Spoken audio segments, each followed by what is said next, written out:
وأحسن منك لم تر قط عيني وأجمل منك لم تلد النساء خلقت مبرأ من كل عيب خلقت مبرأ من كل عيب كأنك قد خلقت كما تشاء.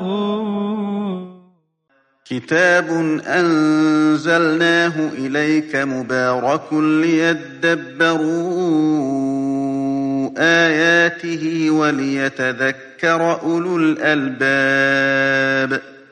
یہ کتاب برکت والی ہے جسے ہم نے آپ کی طرف نازل فرمایا ہے تاکہ دانش مند لوگ اس کی آیتوں میں غور و فکر کریں اور نصیحت حاصل کریں. اللہم صلی علی سیدنا محمد وعلی آل سیدنا محمد بعدد کل ذرۃ مئۃ الف الف مرۃ. سامعین و ناظرین کرام، السلام علیکم ورحمۃ اللہ وبرکاتہ. سامعین کرام، سورہ محمد آیت نمبر 20، 21 حصہ اول، 25، 89 درس کا نمبر. آج کا موضوع، کیا ہم نے اللہ تعالیٰ سے بیعت کر لی ہے؟ اس کے ساتھ آج کے سبق کا آغاز کرتے ہیں. سب سے پہلے گزشتہ سبق کا اعادہ ہوگا.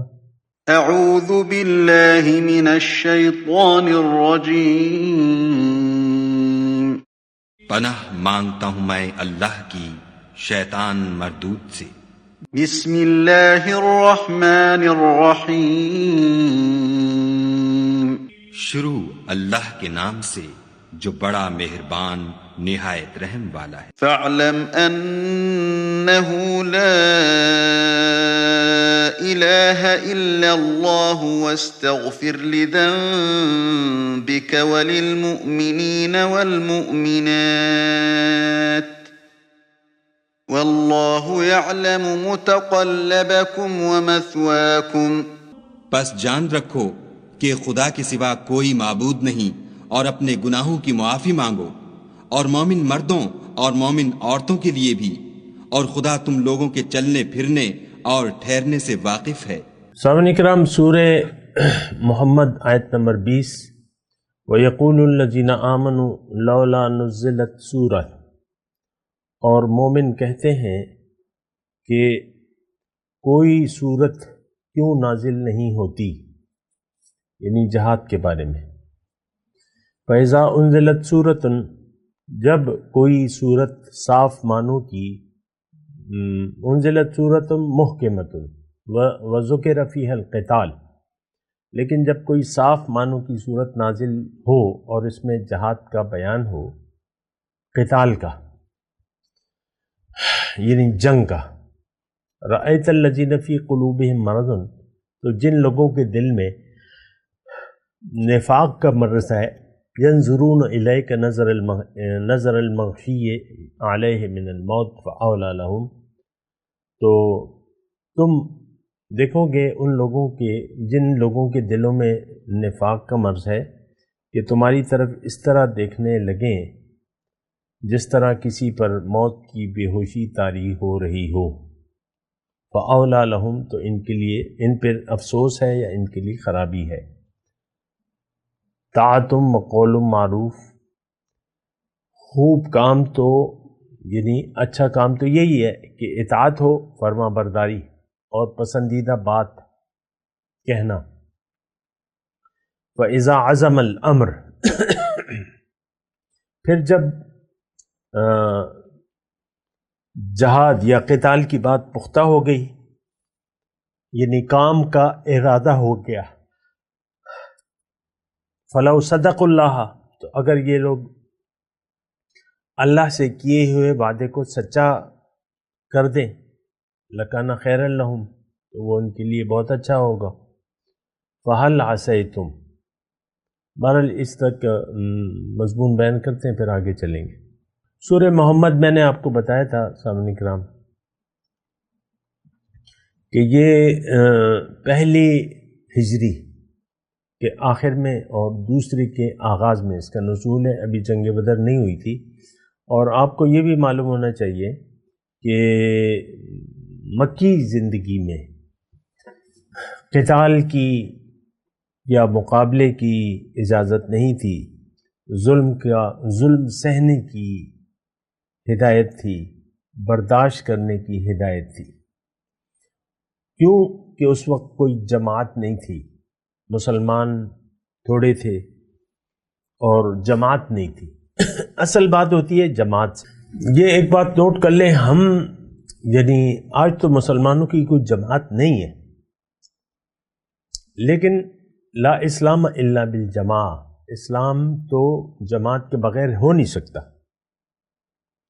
یہ سارا جو نظام ہے ہمارا، یہ جماعتی نظام ہے، یعنی ایک جماعت ہوگی تو پھر نماز قائم ہوگی، پھر روزے کا ایک ماحول بنے گا، روزہ رمضان کا، پھر زکوٰۃ کا ایک نظام ہوگا۔ اور زکوٰۃ کا آج کل جو نظام چل رہا ہے کہ ہم انفرادی طور پہ دیتے ہیں، اسلام میں یہ طریقہ نہیں تھا۔ بیت المال میں جمع ہوتی تھی، حکومت کو، ریاست کو کے پاس، پھر بیت المال سے تقسیم ہوتی تھی۔ یہ بات نوٹ کر لیجیے۔ تو بعد میں جماعت جو ہے وہ بکھر گئی،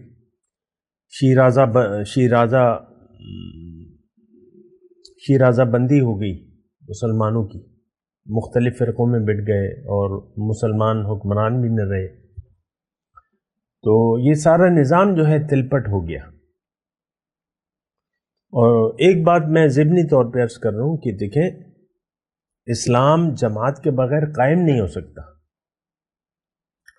طاقت کے بغیر، آپ کے پاس طاقت ہونی چاہیے، حکومت ہونی چاہیے، تاکہ دیکھیں دنیا میں اللہ تعالیٰ نے ہمیں حکم دیا ہے قرآن میں کہ وَقَاتِلُوهُمْ حَتَّى لَا تَكُونَ فِتْنَةٌ وَيَكُونَ الدِّينُ كُلُّهُ لِلَّهِ، ان سے لڑو، جنگ کرو یہاں تک کہ فتنہ باقی نہ رہے اور دین سارے کا سارا اللہ کا ہو جائے۔ تو ظاہر ہے یہ کوئی کونے خدروں کا مذہب تو نہیں ہے اسلام، یہ تو جماعتی نظام، یعنی اللہ تعالیٰ نے، دیکھیں ایک بات نوٹ کر لیں، اللہ تعالیٰ نے یہ دنیا بنائی ہے، اس میں حاکم جو ہے وہ اللہ ہے، لیکن اللہ کی حکومت یعنی اللہ کے بندے قائم کریں گے۔ خلیفۃ اللہ جو ہے، جو خلیفۃ اللہ ہے وہ اللہ کی حکومت یہاں پر قائم کرے گا۔ اللہ کا خلیفہ، اب حضور صلی اللہ علیہ وسلم تھے اللہ کے خلیفہ، تو انہوں نے جزیرۃ العرب میں اللہ کی حکومت قائم کر دی۔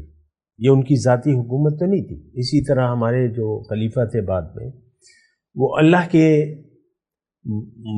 اللہ کا نظام انہوں نے قائم کیا، اپنی مرضی، کوئی بادشاہت نہیں تھی، وہ تو خلیفہ تھے۔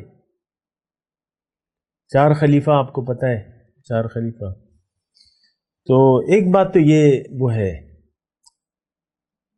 اور جب جماعت نہیں ہوگی تو یہ اسلام کا پھر پتہ نہیں چلے گا۔ اب کوئی نماز پڑھے یا نہ پڑھے تو اس کے لیے کوئی سزا نہیں ہے۔ آج چور کو سزا نہیں دی جا رہی۔ پاکستان اسلام کی حکومت نام پر اللہ تعالیٰ نے ہمیں دیا ہے، ہم نے مانگا اس میں لا الہ الا اللہ ہوگا، اس کا نظام ہوگا، لیکن وہاں تو نہیں ہے، وہ سب ہم سب نفس کے بندے ہیں۔ تو بہرحال یہ میں آپ کو کہہ رہا ہوں، یہ قتال کا مضمون آ رہا ہے، قتال۔ اب جنگ کیوں ضروری ہے؟ تاکہ فتنہ ختم ہو جائے زمین میں۔ ظلم اللہ کو برداشت نہیں ہے، تو ظلم کا خاتمہ پھر بزور بازو ہوگا، قتال کا یعنی جنگ کے ذریعے ہوگا۔ حکومت اللہ کا فیصلہ ہے کہ وہ جو ہے نا آیت، وَالَّذِي أَرْسَلَ رَسُولَهُ بِالْهُدَى وَدِينِ الْحَقِّ لِيُظْهِرَهُ عَلَى الدِّينِ كُلِّهِ، اللہ تعالیٰ وہ ذات ہے جس نے اپنے رسول کو ہدایت اور دین حق دے کے بھجوایا ہے تاکہ تمام ادیان باطل پر اس دین کو غالب کر دے، لِيُظْهِرَهُ عَلَى الدِّينِ كُلِّهِ۔ بہرحال یہ میں اس وقت میرا موضوع نہیں ہے، لیکن یہ ہے کہ میں قتال کی بات آ رہی ہے، جنگ کی بات آ رہی ہے، اور ابتدا میں بھی آئی تھی اذا لقیتم الذین کفروا فضرب الرقاب، جب کافروں سے تمہاری مت بھیڑ ہو جائے تو اڑاؤ ان کی گردنیں۔ تو اچھا، میں وہ مکے کا تذکرہ کر رہا تھا، مکے میں تو اجازت نہیں تھی، جماعت نہیں تھی، جماعت نہ ہو، انفرادی طور پر آپ کو بالکل اجازت نہیں ہے کہ آپ جنگ کریں انفرادی طور پر فتنہ ختم کرنے کے لیے، یہ اسلام اجازت نہیں دیتا۔ قتال کا حکم دینا یہ ریاست کا کام ہے، امام المسلمین کا کام ہے، حاکم کا کام ہے، وہ کہے گا نکلو تو آپ نے نکلنا ہے، وہ آپ کو کہے گا بیٹھو تو بیٹھے رہو، جب نکلو تو پھر نکلنا ہے۔ انفروا خفافا وثقالا وجاہدوا فی سبیل اللہ باموالکم وانفسکم، سورہ توبہ کی آیت ہے۔ تو اچھا، یہاں مکے میں تو ظاہر ہے جماعت نہیں تھی۔ اچھا، جب حضور صلی اللہ علیہ وسلم مدینے تشریف لے آئے تو یہاں جماعت بن گئی، حضور صلی اللہ علیہ وسلم کے زیر نگرانی مسلمانوں کی حکومت تھی، اللہ کی حکومت تھی، خلیفۃ الرسول خلیفۃ اللہ موجود تھے، اللہ کے رسول۔ اب تھوڑی طاقت حاصل ہو گئی، دیکھیں جماعت بن گئی، ابھی اسلحہ اور ساز و سامان نہیں تھا۔ جنگ بدر میں کیا تھا؟ احد میں بھی تعداد کم تھی، لیکن جماعت بن گئی تھی، جو کچھ بھی تھا حکم آ گیا۔ اذن الذین یقاتلون بانہم ظلموا ان اللہ علی نصرہم لقدیر، او کما قال، یہ آیت آئی کہ اجازت دی جاتی ہے، حکم دیا جاتا ہے جنگ کا، کیونکہ ان پر ظلم کیا گیا ہے، اللہ تعالیٰ ان کی مدد پر قادر ہے۔ تو اب جنگ جو ہے مکے میں تو نہیں تھی، مکے میں بعض لوگ آتے ہیں حضور صلی اللہ علیہ وسلم کے پاس کہ حضور ہمیں اجازت دیں، ہم کچھ تو جواب دیں ان کو، حضور منع کر دیتے ان کو۔ یہاں پر آ کر یہ آیات نازل ہوئیں مدینے میں آ کے۔ اچھا، اب میں مضمون کی طرف آتا ہوں اپنے، یقول الذین آمنوا۔ اب مدینے میں آپ کو پتہ ہے کہ منافق کمزور ایمان والے لوگ تھے یا بالکل منافق تھے، پکے منافق تھے، اور جن کے دل میں مرض تھا۔ یہاں وہ ہو رہا ہے، بیان ہو رہا ہے، رأیت الذین فی قلوبہم مرض، جب حکم قتال آ گیا تو جن کے دل میں مرض تھا ان کی حالت بگڑ گئی، ان کی حالت غیر ہو گئی، گھبرائے یہ کیا ہوگا۔ یعنی دیکھیں، مومن ہوتا ہے تو اس کا تو اللہ پہ بھروسہ ہوتا ہے، وہ تو ہر ابتلا اور آزمائش کے لیے تیار ہوتا ہے، مال و جان اس کی ہتھیلی پہ ہوتا ہے، جب وہ ہوتا ہے تو وہ خرچ کرتا ہے اللہ کے راستے میں، خوش ہوتا ہے۔ لیکن یہاں پہ اب یہاں تھوڑا سا شروع سے اگر آپ دیکھیں، یقول الذین آمنوا، کہتے ہیں جو ایمان والے ہیں، مومن کہتے ہیں، یعنی جب تک حکم جہاد نہیں آیا تھا، حکم قتال، یہ جہاد اصل میں تھوڑا سا یہ فرق ہے، قتال جو ہے وہ جنگ کو کہتے ہیں۔ تو قرآن میں جہاد کا بھی، جہاد کی جاہدوا فی اللہ حق کا جہاد ہے، ہر جہاد قتال نہیں ہوتا، یہ بات نوٹ کر لیں، ہر قتال جہاد ہے، ہر لڑائی جہاد ہے، کوشش ہے، جہاد مطلب کوشش. تو یہ تھوڑا سا ہمارے اس میں ایک یعنی غلط فہمی پائی جاتی ہے عوام میں کہ جب بھی لڑائی کی بات ہوتی ہے تو یہ جہاد کی. اب یہاں دیکھیں جہاد کی بات نہیں ہو رہی، قتال کی بات ہو رہی ہے. تو اس سے آپ سبق لیں نا، قتال. اچھا بہرحال میں یقول الذین آمنوا کہتے ہیں ایمان والے، لولا نزلت سورۃ کہ حکم قتال کیوں نہیں آ رہا، آنا چاہیے، ہم لڑائی لڑیں گے. یہ بظاہر کہتے تھے، دل میں ان کی ایسی بات نہیں تھی. فَإِذَا أُنزِلَتْ سُورَةٌ مُحْكَمَةٌ وَذُكِرَ فِيهَا الْقِتَالُ. جب ایک صورت اللہ تعالیٰ نازل فرماتا ہے اور اس میں قتال کا تذکرہ ہوتا ہے واضح طور پہ، جو کہ میں نے آپ کو ابھی سنا دی، رَأَيْتَ الَّذِينَ فِي قُلُوبِهِمْ مَرَضٌ، اب ان کی حالت غیر ہو جاتی ہے کہ اب تو لڑنا پڑے گا، اب تو جان کا خطرہ پیدا ہو گیا، کافر آئیں گے، ان سے لڑنا پڑے گا، جان دینی پڑے گی. موت کو سامنے دیکھ کے نا، موت تو جو بھی دیکھیں، جس دل میں دنیا کی محبت ہو وہ موت کا شیدائی نہیں ہوتا.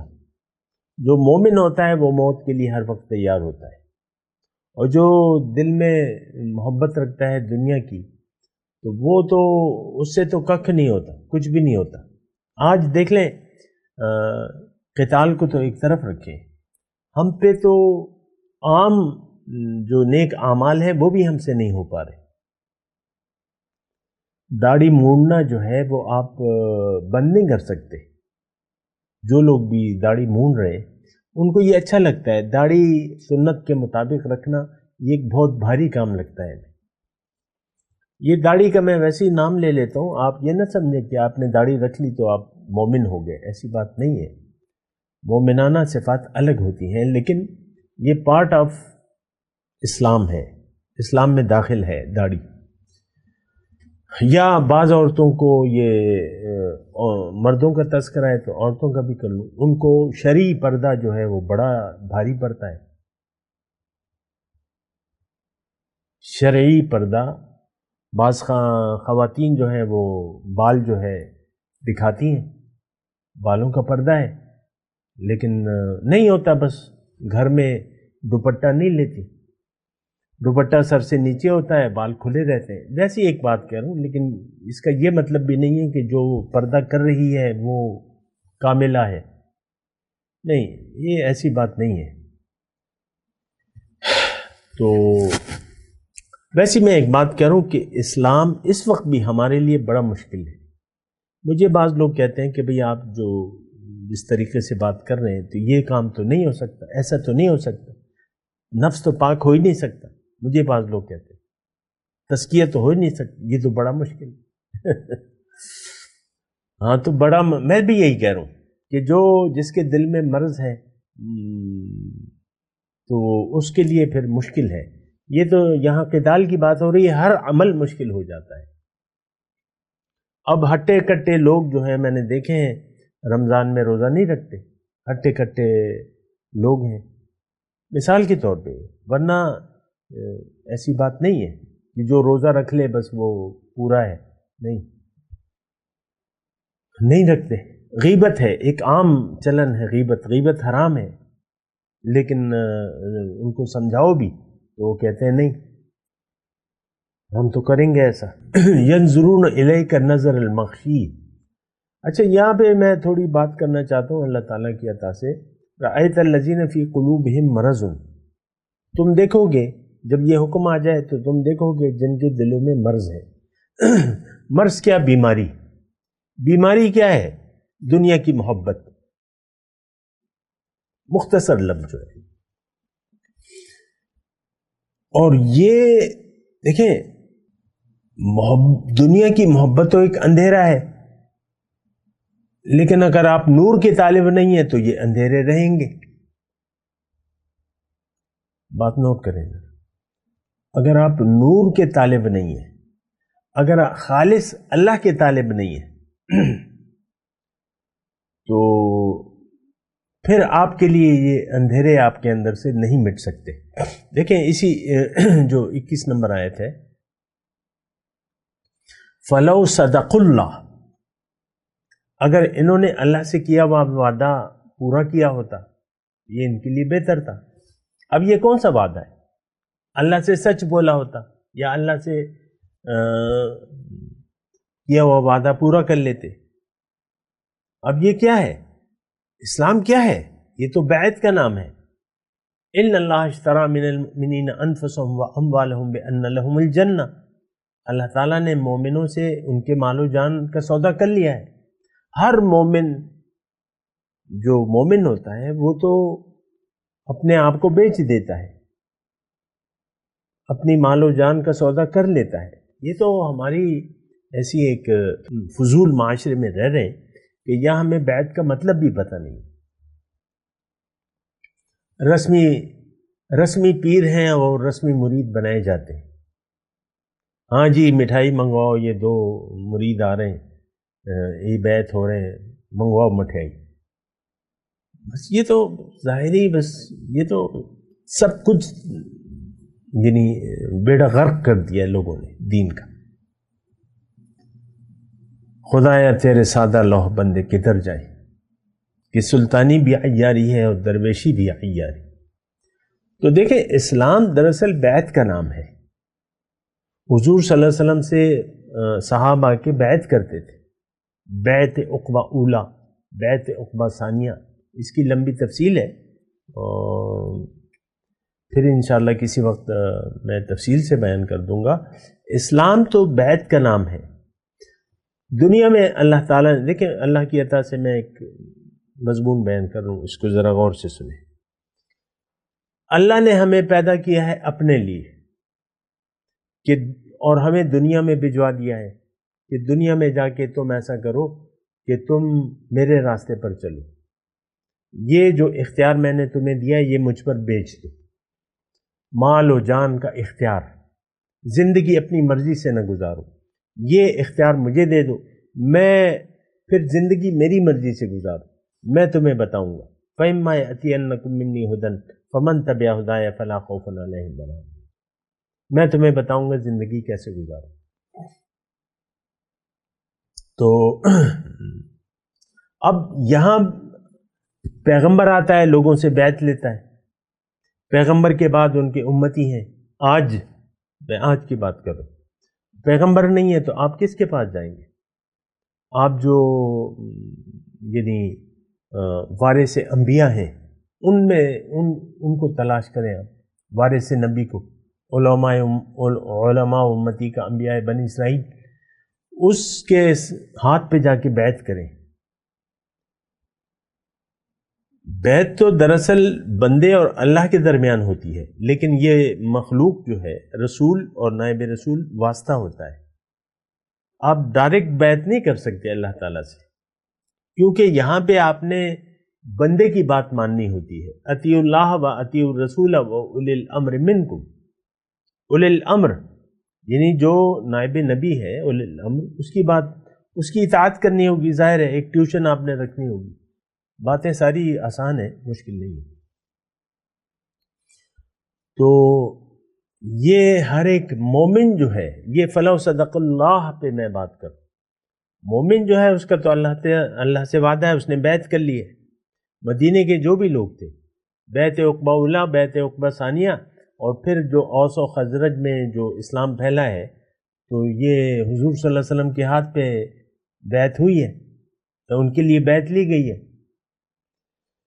ٹھیک ہے۔ تو اب یہ ایک بات ہے، لا الہ الا اللہ، فَاعْلَمْ أَنَّهُ لَا إِلَٰهَ إِلَّا اللَّهُ، ابھی ہم نے آیت نمبر 19 میں پڑھا ہے کہ بھئی میں نے کسی اور کی بات نہیں ماننی، کسی اور کے حکم کے مطابق زندگی نہیں گزارنی، میں نے اللہ کے حکم، میرا مال و جان اللہ کا ہے، میں نے اپنے آپ کو بیچ دیا ہے اللہ کے عوض میں جنت کا وعدہ ہے، مجھے قبول ہے۔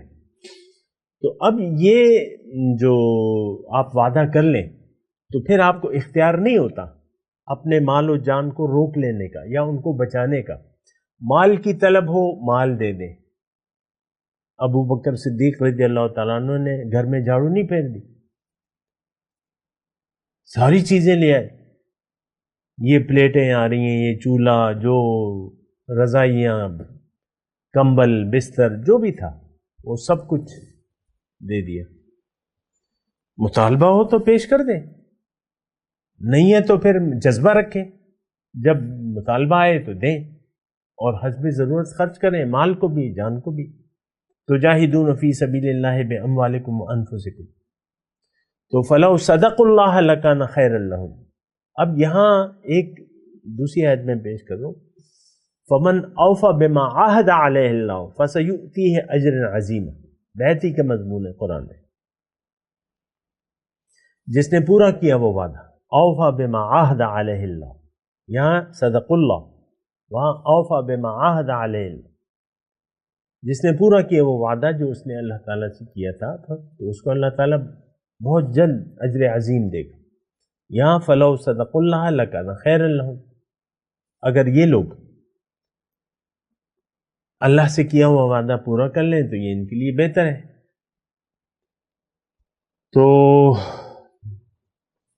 اب یہ جو دو آیات ہیں سامنے کرام، جو کوئی ابھی ہم اس کا مطالعہ کر رہے ہیں، تو اس میں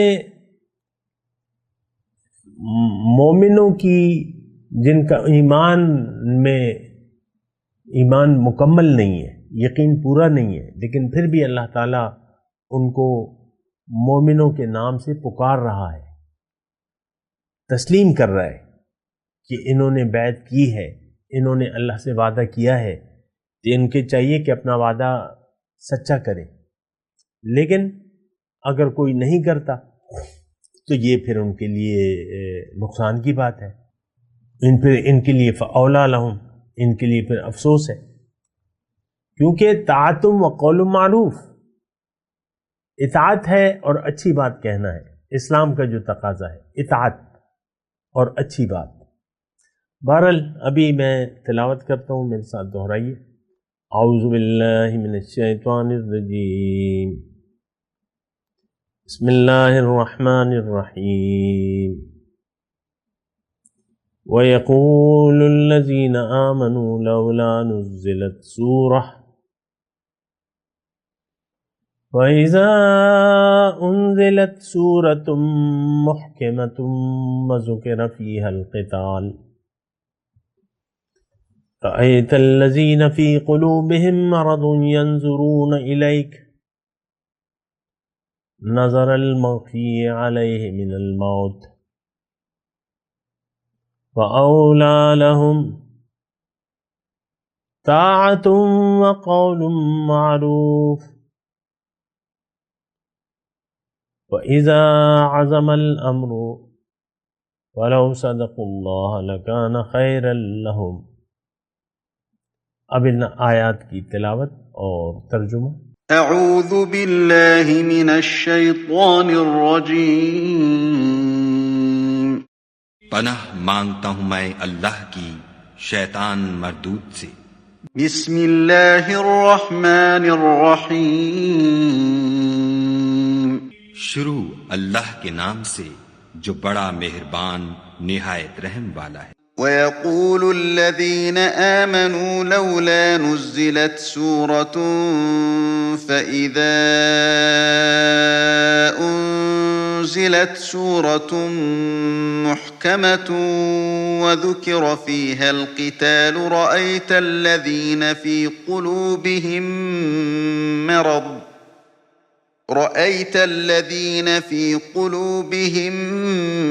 مَّرَضٌ يَنظُرُونَ إِلَيْكَ نَظَرَ الْمَغْشِيِّ عَلَيْهِ مِنَ الْمَوْتِ فَأَوْلَى لَهُمْ۔ اور مومن لوگ کہتے ہیں کہ جہاد کی کوئی صورت کیوں نازل نہیں ہوتی، لیکن جب کوئی صاف معنوں کی صورت نازل ہو اور اس میں جہاد کا بیان ہو تو جن لوگوں کے دلوں میں نفاق کا مرض ہے تم ان کو دیکھو کہ تمہاری طرف اس طرح دیکھنے لگیں جس طرح کسی پر موت کی بے ہوشی طاری ہو رہی ہو، سو ان کے لیے خرابی ہے۔ اس کے ساتھ ہی آج کے درس کا وقت اختتام کو پہنچا۔ اگلے درس میں انشاءاللہ ملاقات ہوگی۔ وآخر دعوانا ان الحمد للہ رب العالمین۔ مولایا صلی وسلم دائما أبدا على حبيبك خير الخلق كلهم